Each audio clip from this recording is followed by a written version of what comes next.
Hello, good evening, and welcome to a brand new week, a Monday on Brett's Old Time Radio Show. How are you doing? Is everything all right with you? Did the weekend go well? Did Mother's Day go well? I hope everything's been wonderful for you this weekend. And, we kick off with a brand new week. Welcome to another episode of Brett's Old Time Radio Show. Welcome to my home here in beautiful Lyme Bay. Bit chilly today. It's a bit overcast, but it's not raining, and I think that's the most important thing. We had a bit of sunshine over the weekend, which was lovely. Thank you for joining me once again, or thank you for joining Lola and myself. Lola's fast asleep right behind me, as per usual, on her beanbag. We had almost had a bit of a disaster today, because I needed to go and pick up a computer that had been repaired. Scott had sorted it out for me, and it's been waiting for collection for a little while, so he's glad to see the back of it. But I took George and Lola in the van with me when we went to pick it up. And somehow, when I opened the door, she must have slipped out. And I came out of Scott's, and there was a guy stood at the side of the road holding her collar. Thank goodness he managed to get hold of her. I just cannot imagine what a nightmare it might have been. But luckily, she did have her Apple Tag collar on. So worst case scenario, we should have been able to locate her. But crikey, really scary. I'm Brett with Lola, your hosts for our nighttime podcast. Welcome to another episode. I've got Facebook, Instagram and YouTube. Go check them out. They're all called Brett's Old Time Radio Show. If you could follow us, that would be just brilliant. Also, we've got a brand spanking new podcast that we've launched. It's called Sunday Night Mystery. So check it out. Ask your device to play the podcast Sunday Night Mystery. Hopefully you'll like it. Let me know. Drop me a line. Let me know your thoughts on it. Time now for some Monday night comedy. It's episode 5 of series 6, Hancock's Half Hour. This one's called The Gourmet.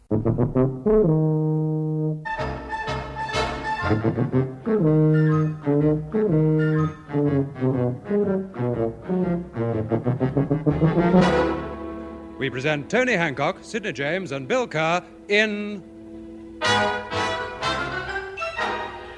Hancock's Half Hour.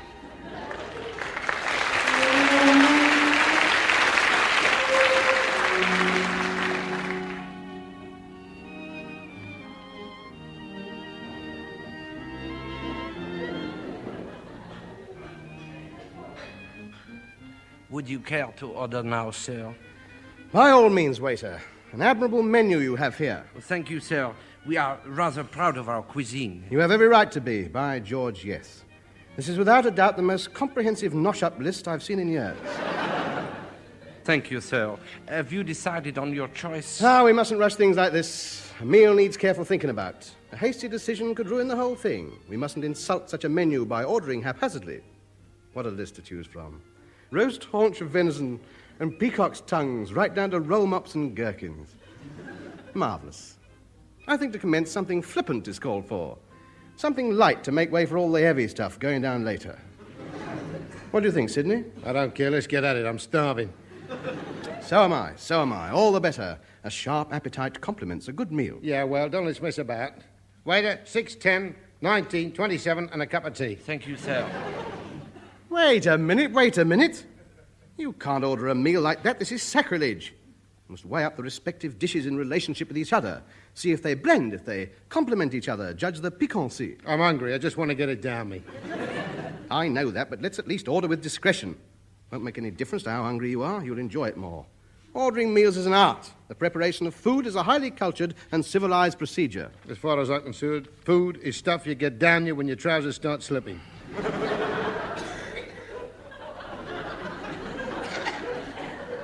You Philistine. If Francois the cook hears you talking like that, he'll stuff his cordon bleu right down your faggot tunnel.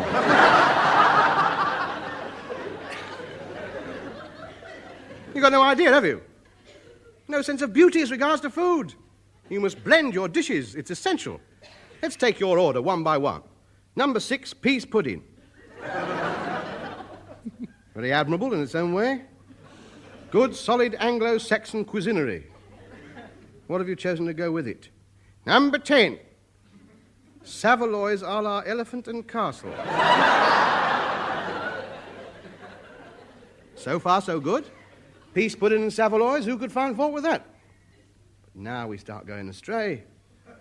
19 and 27, jellied eels and chips. No, Sidney, no vegetables. Where's your green stuff? This is all heavy, mate. There's no light and shade. I don't want no light and shade. I just want to fill up and get out. You must have a balanced diet. You must ask yourself, am I getting enough vitamin D in this meal? You must put that question to yourself. There's no vitamin D in Savoys, especially a la Elephant and Castle. Why not start with a little salad with French dressing and a soufflé à la princesse? French dressing, soufflé à la princesse. It's all right for women and foreigners. Grub is to fill up holes, that's all. You don't need all this la-di-da stuff. Look at this one here. Chicken stuffed with oranges. Well, are you surprised at that? I bet the chicken was.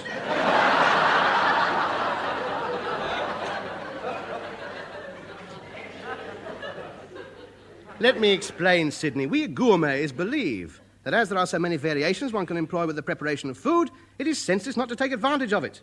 Besides being delightful to eat, there is the question of nutriment. A balanced diet is essential to a well-run body. Food creates heat. Heat is turned into energy, and energy keeps us going. Yeah, well, when a boiler runs down, you just open the door and shovel it in. You don't mess about with a pair of tongs picking out nice little shaped lumps of coal that look good. Oh, you unimaginative clod. Wait, have you got that then? Yes, sir. 6, 10, 19, 27. And a cup of tea. Thank you, sir. Tob. Hey? Who said that? Me, Bill. Where are... Oh, there you are, behind the flowers. I forgot all about you. What do you want? Well, I'll have 7, 19, 33, 34, 41, 53, 56, 72, and, let's see, 122. That sounds good, William. What is it? I don't know. I haven't got a menu. Well,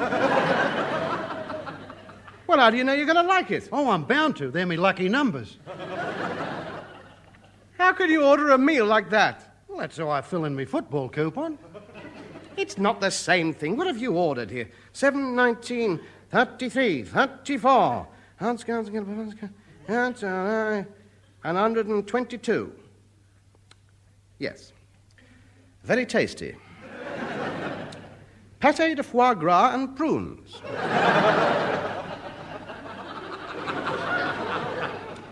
Roast beef with Yorkshire pudding and custard. And to follow, fish cakes and ice cream. And a cup of tea. You mean you're still going through with the order? Well, it sounds all right to me. There's nothing I don't like in that lot. Well, there's nothing I don't like, but not all on one plate. Ah, you English, you're all the same. You never experiment with food. Oh, get back behind the flowers. I don't want to see you. There is just your order, sir. I'm not ready yet. Go and get theirs. I'll think about it. Something to drink, sir? A pint of bitter. Do you mind? You don't drink bitter at Chez Claude's. Allow me. The wine is my department. I don't like wine. You must have wine. Wine is the perfect companion to a meal. It's very important to choose the correct vintage. Now, Sid, you're having peas pudding, saveloys, jellied eels, and chips. Ah, see. I think with that the Nuit Saint-Georges 54? Possibly. I would have thought the jellied eels suggested a white wine. True, true. I feel the Nuit Saint-Georges goes so well with the saveloys. Yes, that is very true. Have you considered a Moselle or Hock? It's very good with the jellied eels and wouldn't antagonize the Savoys either. Under normal circumstances, I would have agreed with you, but the mere presence of the peas pudding puts a Moselle right up the spout, sure. Yes, it is very difficult, isn't it? I have it. A compromise, sir. A vin rosé. Of course, a vin rosé. Will it go with the chips? Of course it goes with the chips. All right, then I'll have a pint of that instead. I think a demi-bouteille will do him. Will that be all, sir? Yes. Now, hang on. There's a movement the other side of the flowers. What do you want? I want a drink. Yes, let's see. Pâté de foie gras and prunes, roast beef, Yorkshire pudding and custard, fish cakes and ice cream. I think you better take the flowers out the vase and drink that. No, I want a proper drink. I want 31. What's that? Let's see. 31. That's number 14. Soda siphon. Yes, bring him that. Thank you, sir. I'll come back for your order. Now, let's get down to the real stuff. Now sit back, you two, and observe how the master selects his grub. Watch a professional gourmet at work. Now, to start with, you observe I select an appetizer, something veering towards piquant. And what better than a Whitstable oysters with the red pepper and lemon juice and brown bread and butter? What about the chips? Don't have chips with oysters. Then we come to the fish dish. Today being a Thursday and the climate tending towards temperate, I feel I should take the sole tout Paris with mussels and a mushroom sauce, with a glass of slightly chilled hock. Now for the entree. That means come in, doesn't it? No, it doesn't mean come in. Entree means something to open with. Like a crowbar. Like a crowbar. And you can wipe that smirk off your face, Kerr. Wasn't all that funny. You'll get the benefit of my fist right through those delphiniums in a minute. For the entree, I think... Excuse me, sir. Who is the peas pudding at Savoy's? Over here, boy. Come on. Oh, wait till he's put the plate down before you start. I'm hungry. That's no excuse. Sit down and wait. Stone me, 3 mouthfuls went as it was passing over the top of my head. Oh, it's marvellous. Oh, these jellied eels are sensational. And here is the other gentleman's mess. Down here, you little beaut. Good on you. Ah, this is the life. Oh, no, not chopped sauce on the prunes. I think I'll have to have this more often. These prunes are delicious. What are you doing with the stones? What stones? Oh, never mind. Have you decided yet, sir? No, I'm still pondering. I've got down to the entree. I'll call you when I'm ready. Don't believe in rushing these things. A good meal is always worth waiting for. Now, let me see entrees. A little underdone fillet steak with champignons, and I think a little leaf spinach and a rich burgundy. Yes. Now, the poultry. Are you having bird as well? Of course. I don't know whether I should have the overripe pheasant with green peas or a whole young Aylesbury duckling. Oh, you rotten swine. Fancy eating a little baby duck. You ought to be ashamed of yourself. And what about the little piggy that went to market and finished up in your Savoy? It's different. It's not different. That's because yours has got a skin round it, so it looks like something else. You've been seeing too many Walt Disney films. I suppose you see my roast duck with a little sailor's suit on and a hat with 2 ribbons hanging down the back. And falling plop in the water because he can't swim yet. And Pluto sniffing round the yard and Bambi trying to skate and thump her with these 2 big teeth hanging down and... I'll get on with me prunes. Very well, as you're so sensitive, I shall forego the Aylesbury duckling. Why don't you hurry up and order and shut up? We're nearly finished, Downs. I'm not rushing my choice just so that you can get out and parade up and down outside the coffee bar looking for birds. Well, you're taking long enough. Well, I've finished. So have I. Then you'll have the pleasure of sitting back and watching me, won't you? Waiter. Yes, sir. I'm ready. Take this down very carefully. Yes, sir. 1 dozen Whitstable oysters with trimmings and brown bread and butter, sole tout Paris with mussels and mushroom sauce, underdone fillet steak with leaf spinach and champignon, roast surrey capon, sauteed potatoes, green peas and French salad, fresh fruit salad with Normandy cream, camembert, brie and Cornish wafers, café au lait, champagne cognac, chilled hock with the fish and a 55 claret with the entree. I'm very sorry, sir. The cook has gone home. I beg your pardon? It's 11:30, sir. You should have ordered sooner, like the other gentleman did. You've been here for an hour and a half, sir. But this is ridiculous. You gave me no indication. I demand to see the manager. He's gone home as well, sir. But I'm hungry. I haven't eaten all day. I'm very sorry, sir. But you must have something available. Only this section here, sir. You can have something from that. Oh, very well. A corned beef sandwich and a cup of tea. Yes, sir. But with your corned beef, I would suggest an Indian tea or perhaps a blended Malay M55. I'll slosh you.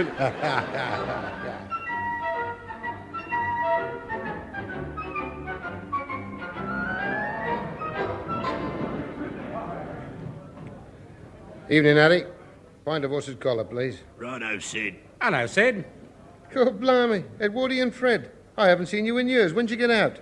I haven't been in, Sid. I've gone straight. On the jip now. Get away. What are you doing? I'm promoter and personal manager. What, the fight game? No. See that bloke over there? Blimey, you can't miss him, can you? He must weigh, what, 25 stone? 29 stone, 12.5 pounds. He's the boy I'm managing, Arnold Trubshaw. Who is he? He's a South East England eating champion.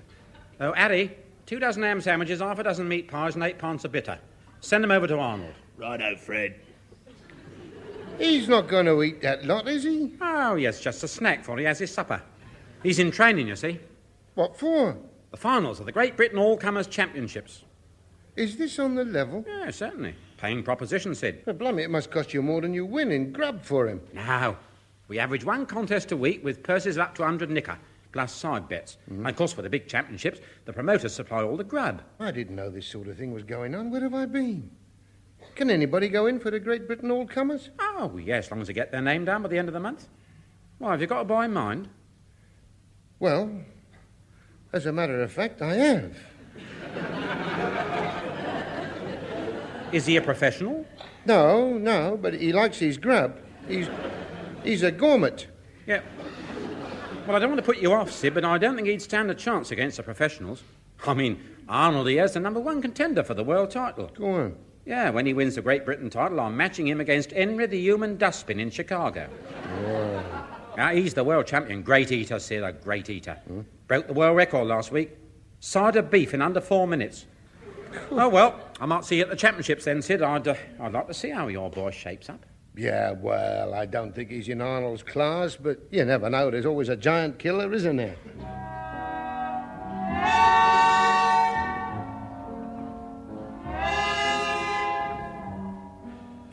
Open your mouth. What for? Just open your mouth. I want to see how big it is. What's all this about? Give me the tape measure, Bill. Here I said. Now, just a minute. Open your mouth. I refuse. Hold his nose, Bill. Right. That's better. Now poke the ruler in. Right up to that little wobbler thing at the back. Now then, how much is it from there to the front choppers? 5.5 inches. Shut up. What about the width? 4 3/4.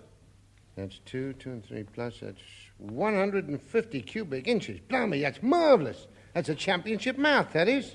Half a loaf at least, I reckon, in there. Let him go. What do you think you're doing? I'm measuring your cake hole capacity. And what has my cake hole capacity got to do with you? Because I entered you for the competition. What competition? Listen, boy, you like your grub, don't you? Well, you know I do. Food is a hobby of mine. Exactly. So how would you like to be able to eat as much grub as you can manage for nothing? I must say it sounds rather intriguing. That's it. Now, that's why I've entered you for the Great Britain All-Comers Eating Contest. Well, you go right out and unenter me. Why? Do you seriously expect me to sit up on a platform in a public place and expose my eating habits in front of a gawking mob? I still have some dignity left. I'm not selling it for a contest of sheer, unadulterated professional piggery. But you like grub. What's the matter with you? There is a difference between a gourmet and a glutton. I'm a gourmet mush. Quality before quantity. Enough is sufficient to the day thereof. Well, Saturday is the day thereof, so get cracking. You can't back out now. I've entered you. Open your mouth. No. Look, boy, you've only got to be a glutton for one day. Then you can go back to being a gourmet. Open your mouth. No. There is 1,000 nicker for the winner. That's better. Now then.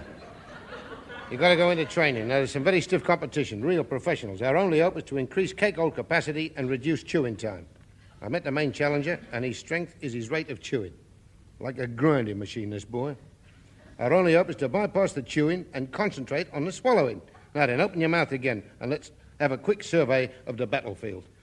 Look, Sid, if we can enlarge the throat, that might double the rate of swallowing. Yes, I think you're right. I think if we get those tonsils out, give us a bit more room. Shut up. Now, what about his teeth? He doesn't need all those, does he? No, I reckon we could have 4 of them big back ones out without losing any efficiency. Do you mind? I am not having any tonsils or teeth out. Look. We need as much space as we can get. If we had those molars out, we could get another couple of rock cakes in there. I'm not having them out, and that is final. You're making things very difficult. Don't you realize that this contest is going to rest upon how much you can eat in a given time? You have to concentrate on 5 things. Speed of shovel, chewing time, swallowing rate, capacity of mouth, and size of appetite. If we can increase all those, we're home and dry. I refuse to be mutilated. Can't I just go along for the food? I don't have to win. I'll eat as much as the entrance fee and I'll pay you back after. I want you to win. I got plans for you if you carry off his title. There's the International Championships in Paris next year. Wouldn't you like to eat for your country? Well, Where's your patriotism?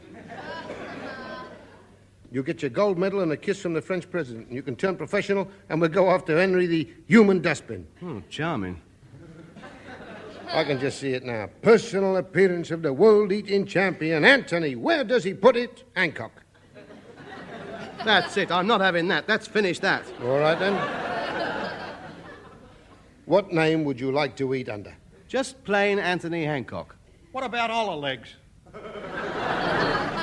No. Hey, look, I've got it. Two-ton Tony, the terror of the table. You're just being ridiculous now, aren't you? All right, look, never mind about the name. We'll think of one later. What's more important is the training. If you won't have anything taken out, we've got to enlarge everything round it. What do you mean? Strengthen the jaw muscle so you can open your mouth wider. I read somewhere about a snake that can open its mouth so wide it can swallow a whole cow, horns and all. Go on.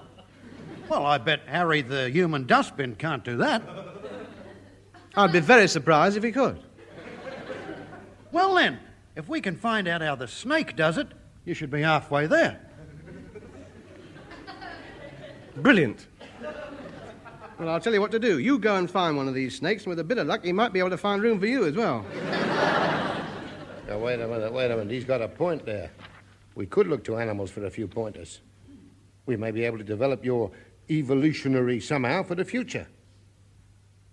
What are those sort of pelicans called with a big pouch under their beaks where they store stuff? I don't know, and I'm not growing a pouch under my chin. Let's forget about it. I'm not really the type. I can't just eat for the sake of eating. I have to be tempted. They might not have anything on the table that I like. Now, that is not the attitude, my boy. Now, come on now. Mouth widening exercises. Open wide. Oh, wider. Oh, wider. Oh, come on. It's not touching your ears yet.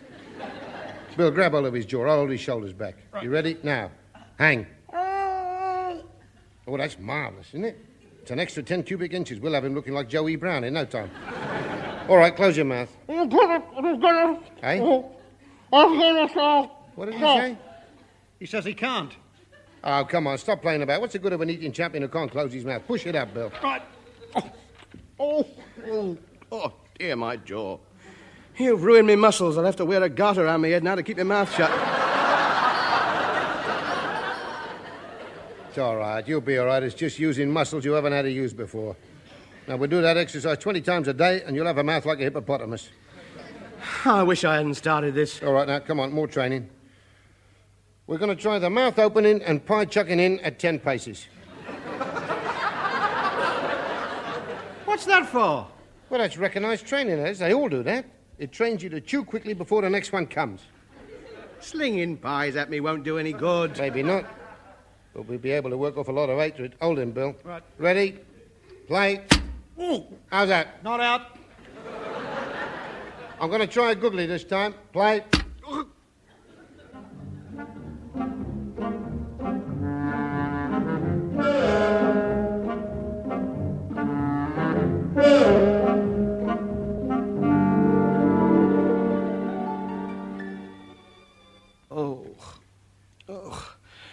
I shouldn't have eaten that last barrel of cheddar.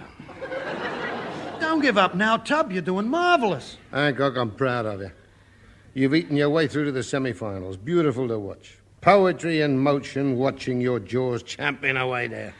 I can't go on, Sid. I haven't got the appetite. You've got to rest before the next round. Little jaw massage will be as good as new. Who am I eating against in the semi-final? Harry the Gannet. He's a pushover. And he's not at all happy about the wedding cake. Well, not the top 3 tiers, anyway. The rumour is he can't stand marzipan, so you should be able to beat him at half speed. And save your big effort for the final. And they've laid the tables ready for the semi-final. This is it, boy. Now, here's your instructions. Take it slowly for the first few courses. Measure him up. Let him rush at it, and then make him think you're flagging. Then, when he thinks he's beaten you, demoralise him. Well, how? Pick up that great, dirty York ham and say to him, oh, blimey, not chicken legs again. All right, boy, get your napkin on, and good luck.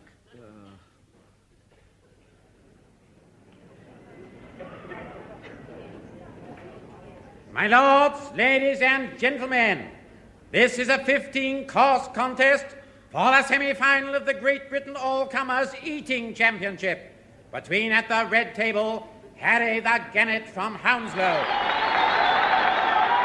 and seated at the blue table, Anthony Steam Shovel Hancock from East Sheen. Your referee, Arthur Parkin. Now, you know the rules. I want a good clean plate, no crumbs left. The winner is the one who gets through the most, all right? Now go back to your tables and start with your knives and forks when you hear the gong. Seconds out, course 1, 12 dozen oysters. What, no aperitif? Disgusting. And this is Raymond Glendenning speaking to you from the table side. Now, the two contestants start straight away on their oysters. Harry the Gannet is at the moment ahead by 5 oysters to 2. He's giving them tremendous punishment. Now, Hancock, he seems to be much more delicate about the whole thing, as we've seen throughout the whole of the championships. He picks up the oyster, peppers it, squeezes the lemon over it, pops it in, and it's down. What a craftsman. Hello, he's calling the referee over. May I have some brown bread and butter, please? Where do you think this is? The Ritz? Get it down, you. Get on with it, never mind about the trimmings. A barbarian. And so the contest goes on. Harry the Gannet is well ahead on the number of oysters, but Hancock is eating much more stylishly. Slowly but surely. What a connoisseur we have here. Oh, beautiful. A few overarm jabs with his fork, and he had 3 in at once.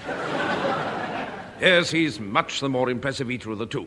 But Harry the Gannet is ploughing away. Brains versus brawn. This is the fighter against the boxer. But of course, we still have 14 courses to go. And now the contest has slowed right up. Halfway through course 13 and still nothing in it.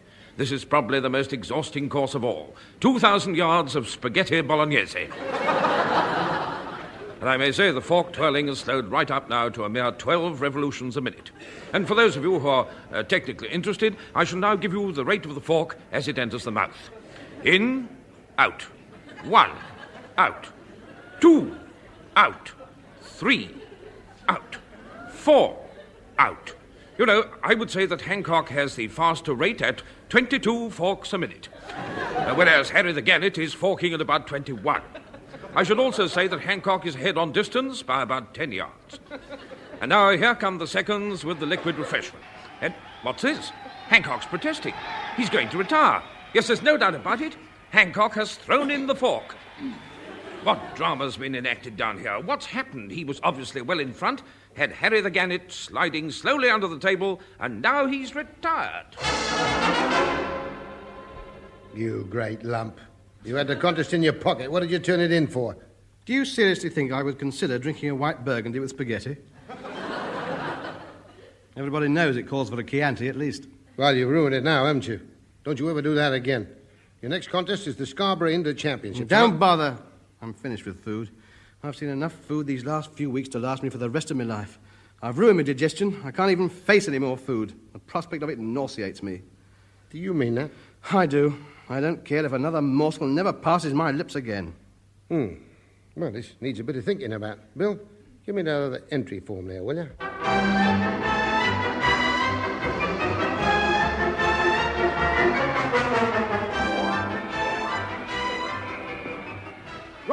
Roll up, see the fairground sensation of the age. 26 days without food and still going strong. Only 1 shilling. 1 John Gilling to see the starving man under glass. 26 days without a bite. How long can he keep it up, this man? Sid, he's banging on the glass. What does he want? Open the lid. What do you want? Food. Food. Just a crust, that's all I ask. Please, Sid, food. Oh, keep going, son. Another 3 days, you got the world record. Then I'm putting you in against Walter the Living Skeleton for the World Starvation Championship. We'll clean up. No, please, Sid, just a crust, please. Close the lid, please. Bill. Hurry. 1 shilling, please. Children half price. Don't breathe on the glass, son. Let everybody see. This way. Hurry this way to see the mouth of the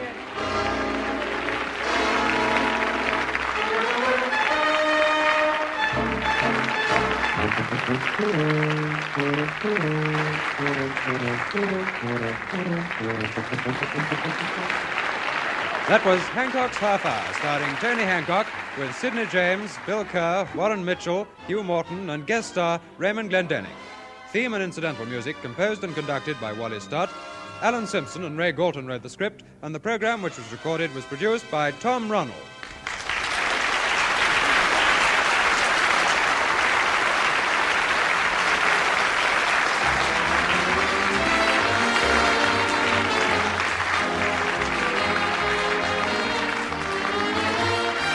Welcome back. Hope you enjoyed our latest episode of Hancock's Half Hour. And tomorrow, don't forget, with it being a Tuesday, Mystery and Adventure with Sherlock Holmes and Dr. Watson.